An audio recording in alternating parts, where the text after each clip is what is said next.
There are 5 tasks that you need to consider doing with your lawn come early spring. The first one that you want to do for sure is the cleanup. And just by using a nice garden fan rake, just be raking through, cleaning up any leaf debris that was left over. Maybe there's small branches that have been on the ground. And you just want to clean up the lawn as much as possible. First of all, that kind of opens up and loosens up the soil as well. So that allows any fertilizer you're going to be putting down and the spring rains just to get into your soil better. Also, if you're leaving a lot of leaf debris on your lawn in the spring, with the dampness and that, you can get some different molds and that going on your lawn. So just a good cleanup before the grass starts to grow too much is a great thing to start off. It can be done as soon as the soil is not too wet, that you're not leaving marks in the lawn and that, but just when this lawn is starting to green up for the season. The second task we want to talk about is fertilizing your lawn. And again, you want to do this at the same time, just when the lawn is starting to get that green cast to it. You can see it's starting to get a bit of length onto it. And a great time to do fertilizing. Here we always suggest organic fertilizers. And we have one that's called a step 1 fertilizer. And it's a granular that you put down. And usually a spring fertilizer, you want higher in the first number. And we always talk about the 3 numbers of fertilizer: nitrogen, phosphorus, and potassium, NPK. I always think of it as up, down, and all around. So the first number, nitrogen, is for upgrowth. It promotes new green growth, gets your lawn nice and dark in color. The phosphorus, the middle number, is your down. So it's mainly for a lawn, for the root system, to get a good established root system. And potassium is the third number in the equation, and it's for all around. So it's all like an all-around multivitamin B. It's just a good, healthy thing for your lawn. So most of your spring fertilizers are going to be highest in nitrogen, highest in the first number. If you're using organic fertilizers, you're going to find that the numbers are always lower than what they are with synthetic fertilizers because they're coming all from organic sources. It takes those elements longer to break down in the soil, but once they break down, it also feeds longer. If you're using chemical-based synthetic fertilizers, they break down faster, but they don't last as long. So organic is always a nice, good, slow feed for your lawn, but you'll find that the numbers are lower. A synthetic fertilizer for the spring might be like a 28, 12, 10 or something like that in numbers. Where organic, you're not going to find a 28. You might find that it's a 10, 8, 4 or something like that. And it doesn't really matter too much what the numbers are in particular, but make sure that the highest number is your first one. And so as soon as that lawn starts greening down, whether you're using a fertilizer spreader to apply it, or some type of shaker, as long as you're doing very uniform, and make sure you read the labels that you're applying it at the proper rate. The great thing about the organic fertilizers is they won't burn your lawn, whereas synthetic fertilizer, because they're so high in nitrogen, is a greater chance of burning if you over apply. If you've had crabgrass last year, crabgrass is that grass that you see usually come up more into June, July, into the summer months. It's a very light green in color and a thicker blade to it. And when it comes out of the ground, instead of coming straight up like regular grass blades does, it comes out more spider-like, kind of fans out along the ground. And so if crabgrass was a problem and you're trying to control it, now is the time to be applying a preventer. And what a preventer does is it prevents the seeds from germinating. There's not too many products left out on the market that will kill the crabgrass without killing your lawn as well. And so preventing it from coming up is your best gain. If you're using the crabgrass preventer, it usually comes in the form of corn gluten, so it is an organic product as well. And the time to apply it would be, again, when the forsythias are in bloom. So when those big yellow shrubs come out in bloom is the proper time. What the corn gluten does when you apply it is when the crabgrass seeds germinate, they crack open, and that corn gluten, the starch from the corn kernels, gets inside the seed and dries it up. So the seed never has a chance to sprout and take root. And if you get the seed not to germinate at that time, chances are you'll get much less germinating becoming a problem later in the season. The crabgrass preventer is also a fertilizer. So if you're thinking of putting a crabgrass preventer on, you can also use that as your first fertilizer for the season. But it needs to be put on when the forsythia is in bloom. If it's after that, chances are the seed has already started to germinate and it won't be effective on there. The crabgrass preventer will also kill some of your annual weeds at the same time, your chickweed and that comes up in the lawn. So see if your garden was in bad shape last year and you really need to get on top of that crabgrass preventer, look for something called corn gluten, and it will help just cut down the amount of crabgrass you'll have this coming season. So the third step you need to consider doing with your lawn in the spring is something we call dethatching. And if you don't know what thatch is a layer that's in between your grass blades and the roots of your grass. It's a layer of decomposing material, so it could be grass blades, it could be shredded up leaves that's composting into the soil, little twigs and that. But there's a layer that gets caught up in between the blades and the roots themselves. And if you have a lawn care company, quite often they'll have a program in the spring where they're dethatching. But some thatch is a good thing, so you have to be careful and ask those questions. Well, how much thatch do I have? They say if that thatch, that corky layer in between the blades and the roots, if it's more than 1/4 inch in thickness, then you have a problem and you need to dethatch. A good indication too, when you're raking your lawn in the spring, just with a regular fan rake, if you're pulling out a lot of brown material out of the lawn, that's also an indication that you might have more thatch. But if you want some thatch to be there, if it's much less than 1/4 inch, what you've done is kind of scrape the surface of the soil bare. So it's going to dry out quicker because the sun's going to hit it stronger. It won't hold the moisture by the roots as much. So it's not a task that needs to be done every year. It's something that you kind of want to check out and see if it is a problem for you or not. The easiest way to check it out is to just dig up a square foot of your lawn, even on 3 sides, and just kind of slide underneath the sod and flip it over. And then you can take a look to see if that corky spongy layer, if it is a problem or not, and then you can just flip the sod back down and you're good to go. So it's not leaving a hole in your lawn or anything, but it's a good safe way just to check to see is that a problem or not. The thatching is done with a rake, and there's the garden rakes with the hook teeth. A thatching rake is more of a diamond shaped, very stiff tooth rake that will pull the thatch out. Some lawn care companies will have more of a machine that comes along and does that as well. But it is something that you can do yourself. It'll build up some arm muscles for you as you're going along. If you're using a lot of synthetic fertilizers, you'll find that thatch is a bigger problem for you.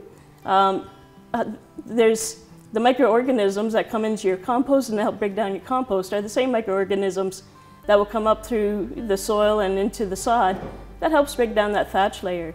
But high nitrogen fertilizers, the microorganisms don't like that, so you might build up thatch a bit quicker.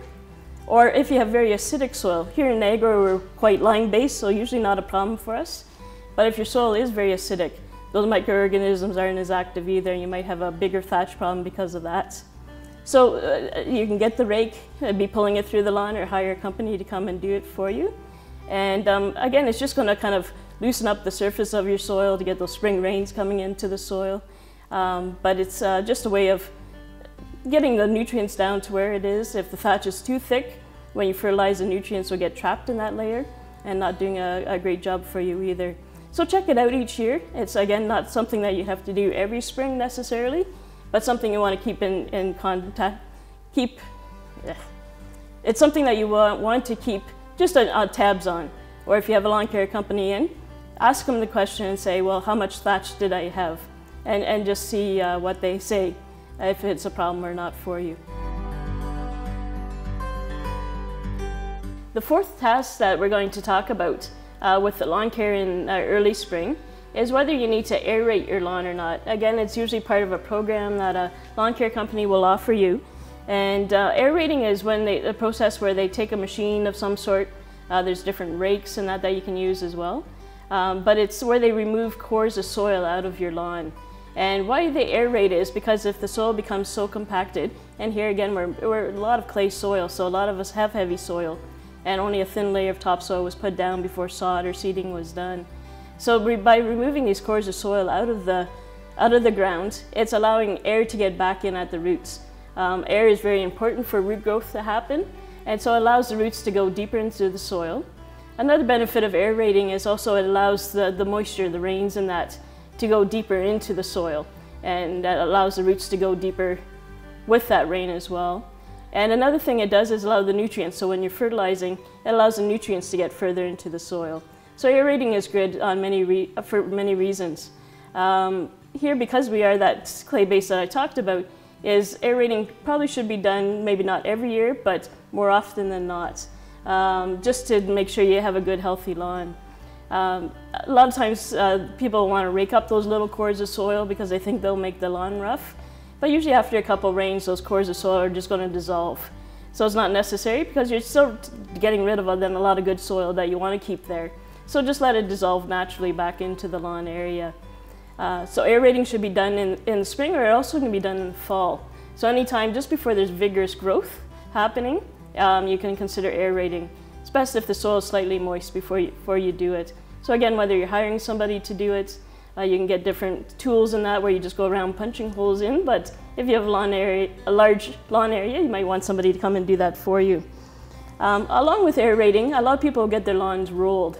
And the worst thing I can see is if somebody just got their lawn aerated and they think it's bumpy, so then they roll it. So here you've just punched cores of soil out of the ground to get air into the soil, but then you take this heavy roller and go over it, which compacts the soil again. If you're in very sandy soil or more of a loamy soil, you might want to consider rolling. The only time I would consider rolling is if you're walking across your grass and your foot's never just landing square on. If you're always kind of just tipping with your feet, then that's a good sign that the lawn does need rolling, just to make your bocce ball game a little bit better. But again, if you have a heavy soil to begin with, rolling really isn't something that should be done every year because it's just further compacting and you're just filling in all the holes you just put in there with your aerating. If you find you do need to roll it before you aerate. Otherwise, you're just undoing what you've just done. And so make sure you're doing it at the proper time. But again, it should not be done every year. So the fifth step we're going to talk about with lawn care in the spring is reseeding. And reseeding has become very important. We're using a lot less pesticides, herbicides on our lawn, which is fantastic. And because of that, weeds might be a bit more of a battle for you. But the best way to choke out weeds is to keep your lawn as thick as possible.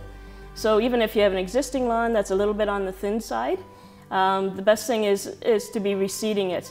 The fuller your lawn is, the less space for weeds to grow. So it is a great step and something that can be done every spring and also in the fall. And again, it'll just make your lawn really nice and thick and lush.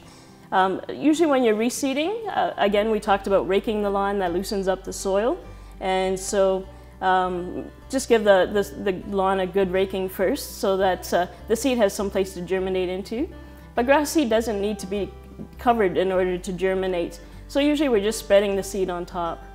When you're buying grass seed, just make sure that it's a grass seed that's suited for your area and that's based on your sun conditions. Do you have full sun? Do you have more of a shady area? We carry different mixes of grass seed, and they usually have a mixture of bluegrass, Kentucky bluegrass, fescue, or ryegrass. You usually see those three in a mixture. And it's great to have a mix of seeds. Some diseases will only affect Kentucky bluegrass. So if your lawn is totally Kentucky bluegrass, it would wipe out your entire lawn. The ryegrass is usually more drought tolerant. So if having a good mix, your lawn will survive a lot better during the season. So make sure you're considering if you have a shadier spot, you want higher fescue, higher percentage. If it's a nice sunny lawn, probably a higher percentage of the Kentucky bluegrass into it. The ryegrass is in there. The ryegrass is a bit thicker blade. So if you have a lawn area that's just looking thin, a higher percentage of ryegrass will just make the lawn look much thicker because the blades are thicker in there. So just ask questions before you purchase your seed and make sure you're getting the right seed for your location. You can be spreading a thin, they call it top dressing. You can be putting down a thin layer of topsoil, compost, triple mix on the grass first. You're not burying the lawn that's there, just adding a little bit of extra soil and then it's just scattering the seed. The seed can be scattered through just a shaker type of container, or you can be using like a lawn fertilizer and go back and forth across it. If you're thinking of starting a new lawn, if you don't have an existing lawn, usually you want to make sure that the frost is out of the ground and that the soil is warming up a bit. So usually more in towards the end of April before I would be reseeding a new lawn. You still want it to be cooler temperatures. Grass seed usually germinates best at about 15 degrees Celsius. So don't do it while it's too cold. The seed will still survive it, it'll just sit dormant. And then it gives the birds more time to find it. So wait till about mid-April to the end of April before reseeding an entire lawn. But you can be top dressing basically at any time. And when the temperature is right, it only takes about 10-14 days for the grass seed to germinate until you can start seeing the green come up. Once you've put down your grass seed, make sure that the soil stays evenly moist. You don't want to flood your lawn because the grass seed will just float away with runoff. So make sure that it's just kept moist.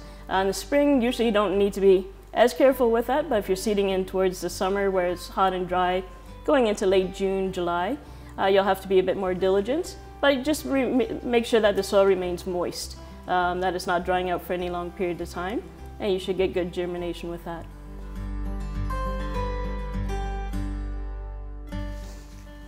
Depending on your tolerance of having something like clover in your lawn, a lot of people are starting to sow white clover as part of their seeding procedure.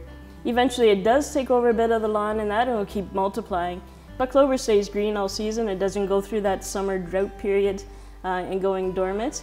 So it depends again on your tolerance, whether you like clover mixed in or not.